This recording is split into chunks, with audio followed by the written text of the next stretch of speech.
Faleminderit shumë i nderuar kryetar i kuvendit, e nderuar anën kryetare, shumë të nderuar ambasador të vendeve mike, përfaqësues të institucioneve të sigurisë, të shoqërisë civile, të shoqatave të ndryshme, mjek, sportist, shoqatat e familjeve të pagjeturve dhe organizata partnere, miq të tokës, të traditës dhe të bereqetit. Nga toka fillon gjithçka. Jeta, bereqeti dhe begatia. Toka ushqen çdo familje. Toka është rrënja që na mban të bashkuar çdo komb. Dhe si e tillë është dëshmia më e qartë se puna dhe përkushtimi sjellin begatin dhe suksesin. Sonte në këtë darkë të lamës, festën tonë tradicionale, ne nuk po festojmë thjesht fundin e një sezoni të punës, por njëkohësisht po nderojmë edhe vetë filozofinë jetësore të njeriut që jeton me tokën, që punon tokën, që gëzon kur ajo jep fryt dhe që e falenderon Zotin për këtë fryt.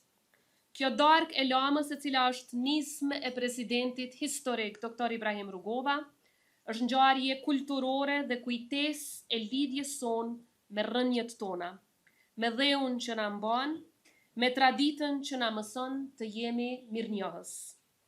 Prandaj sonte, ne kujtojmë sërish urtësinë e presidentit Rugova, i cili besonte se kombi forcohet me punë, me dije dhe me dashurinë ndaj tokës që na ushqen.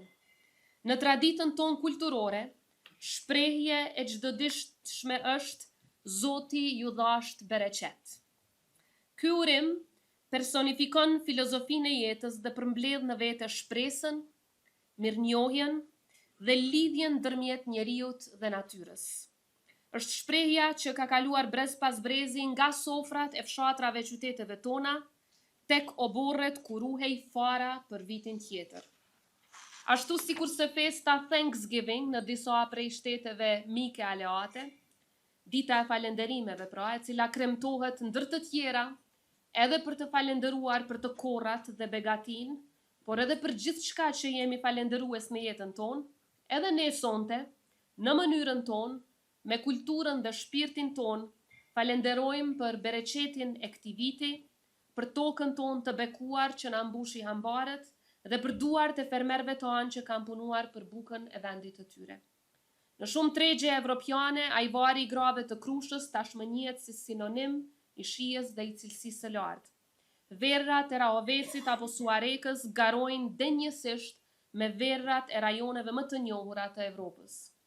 Rrushi, mjalti, shafrani, mollët, çajrat, frutat e maleve e shumë produkte tjera janë bërë ambasador të Kosovës dhe dëshmi e tokës sonë pjellore.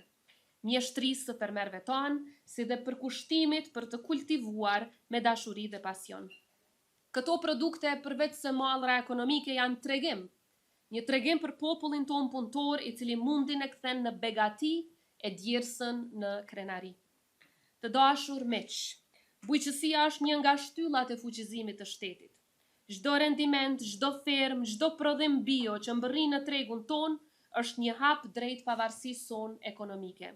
Sot, produktet bio nuk janë vetëm krenari e shtetit ton, por një standard që po fiton gjithnjë e më shumë hapësirë e gjithnjë e më shumë respekt edhe në tregjet e tjera në botë dhe në jetën e qytetarëve që zgjedhin të jetojnë shëndetshëm.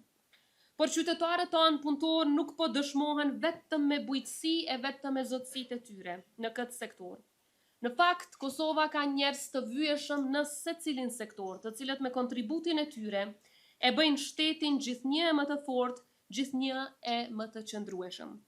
Prandaj në këtë darkë të lamës, dua njëkohësisht të shpreh falenderimin dhe mirënjohjen time të thellë për secilin prej atyre që e mbajnë këtë vend gjallë e krenar çdo ditë.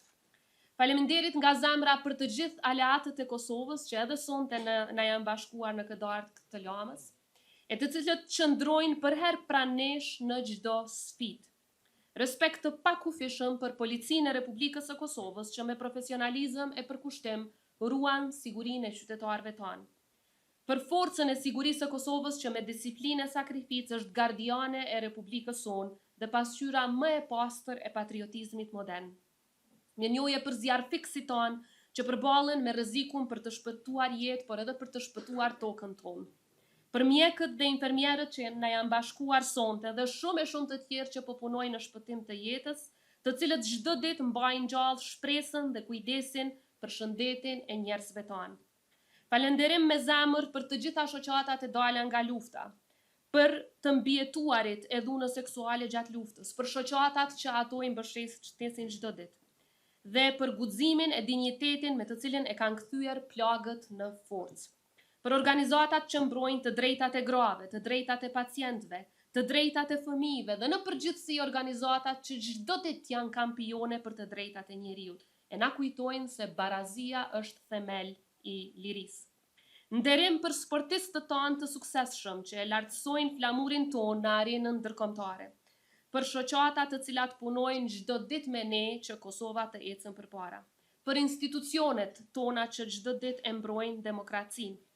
Dhe po ashtu, siç e përmenda më herët, shoqatat e dala nga lufta e UÇK-s, të cilat ruajnë kujtesën e sakrificës, dhe për shoqatat e familjeve të zhdukurve me dhunë që nuk ndalen kurrë në kërkim të drejtësisë.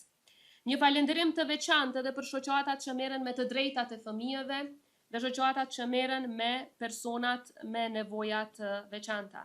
Kemi këtu shoqatën Down Syndrome, shoqatat e autizmit dhe shumë të tjera, që çdo ditë na kujtojnë se dashuria, përkushtimi dhe dinjiteti nuk njohin kufi, sepse një shoqëri e fortë matet me mënyrën se si kujdeset për secilin prej anëtarëve të saj.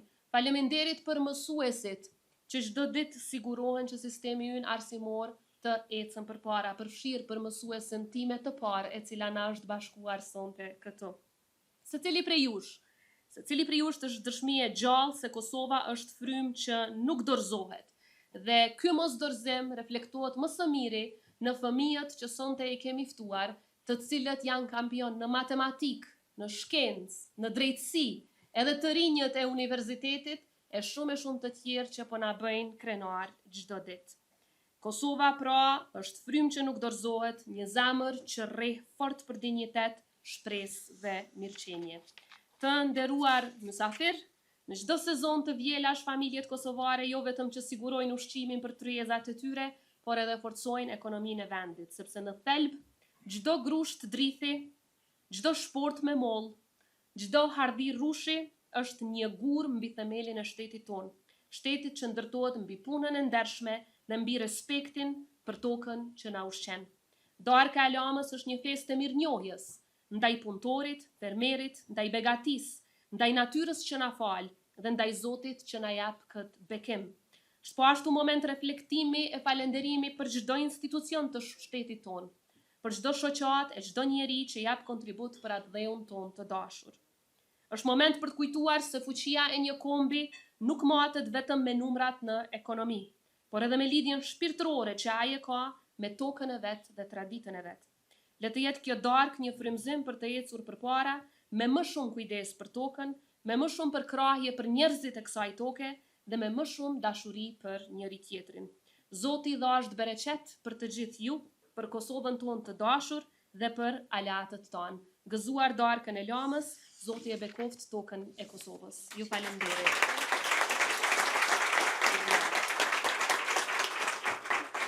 Gëzuar.